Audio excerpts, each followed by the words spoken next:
जी, अब आपसे जानना चाहेंगे, जिस एरा में हम रह रहे हैं वहां पर स्ट्रेस तनाव बहुत ज्यादा है, खास तौर पर युवाओं में स्ट्रेस बहुत ज्यादा है, काम काज का बोझ बहुत ज्यादा है। इस वजह से हम खाने के प्रति इतना कंसर्न नहीं है, कुछ भी मिल जाता है तो पेट भरने के लिए खा लेते हैं। तो तनाव को दूर करने के लिए क्या कुछ विशेष भोजन के अंदर ऐसा होना चाहिए जिससे कि तनाव जैसी चीज हमसे दूर रहे?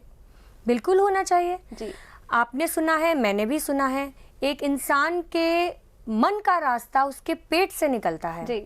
इसका मतलब ये है, जैसा हो अन्न वैसा हो मन। जी।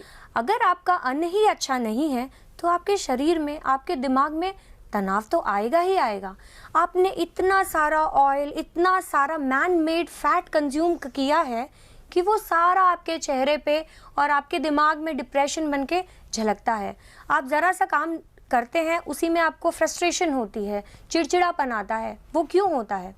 आज हम फास्ट फूड खाते हैं, आपके पास मान लीजिए 10 रुपए हैं और आप मेट्रो में ट्रैवल कर रही हैं। जी।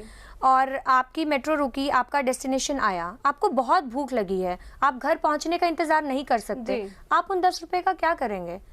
मेरे ख्याल से एक नॉर्मल इंसान एक शॉप पे जाएगा, 10 रुपए की या तो किसी ब्रांड की चिप्स खरीदेगा या एक बिस्किट के पैकेट खरीदेगा और वो खाते खाते रिक्शे में बैठ के या जैसे भी पैदल चलता हुआ वो अपने घर चला जाएगा।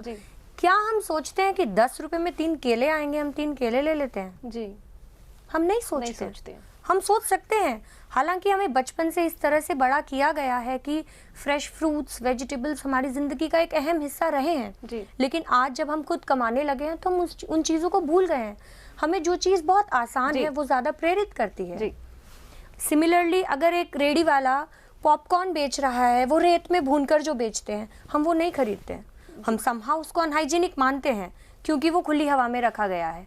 लेकिन वही अगर पैकेज्ड आपको पॉपकॉर्न दिया जाता है, आप उसको खरीदते हैं और आपको खाते हैं आप उसे, लेकिन आप ये नहीं देखते कि उसमें क्या है।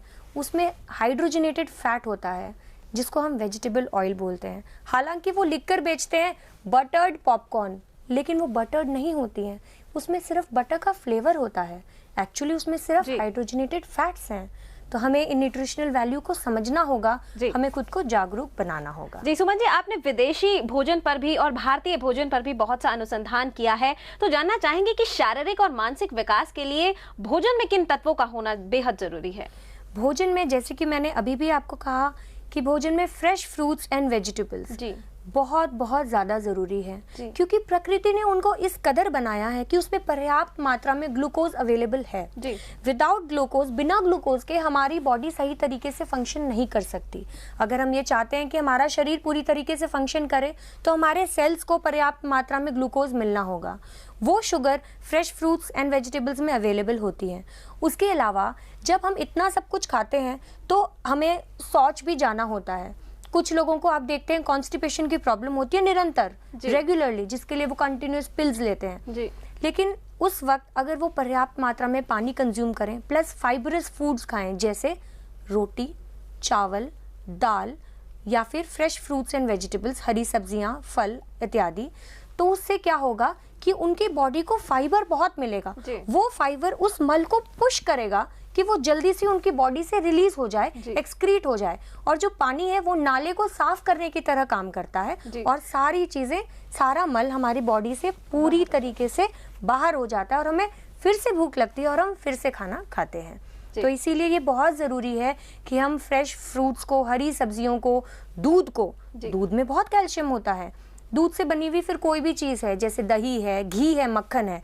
घी मक्खन से हम बहुत पीछे हटते हैं, लेकिन जितने भी हमारे जॉइंट्स हैं इनमें आपको ऑयल ग्रीस बना के रखने के लिए आपको मक्खन और घी का सेवन करना बहुत जरूरी है, rather than man made fatty acids. Suman ji, इतनी महत्वपूर्ण जानकारी आपने भोजन से रिलेटेड दी, इसके लिए बहुत बहुत धन्यवाद। बहुत बहुत धन्यवाद आपका भी भावना जी। सभी दर्शकों को भी मेरा बहुत बहुत धन्यवाद।